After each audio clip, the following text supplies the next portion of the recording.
If you want a pet that's going to stay alive, don't bother with an octopus. If you need an animal that's like 100% going to die on you, bother with an octopus. The mortality rate of baby octopuses is like crazy. By the way, the plural is octopuses, not octopi.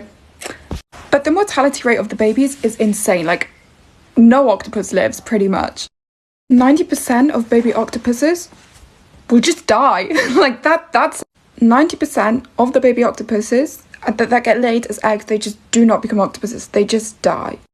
Octopuses start off in life, they are like these teeny tiny, like incy-wincy little creatures that just blob around, and they're such easy meals that like everything eats them. Even the stuff that they should be eating like later on, eats. Sometimes octopuses even eat octopuses. But imagine if you gave birth to a bunch of babies and then just 90% of them died. That would be insane. Sorry if that's a bit morbid, but just trying to make a point. But then it somehow gets worse again because the mother octopus like pretty much always also died.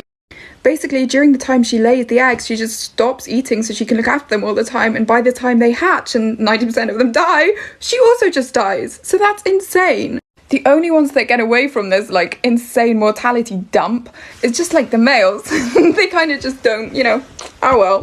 Having said that, in some octopus species, some of the males that are using like a specific arm for reproduction, they also lose that arm, so they can have that completely detached, and the female leaves with the arm, and sometimes they can die because of this.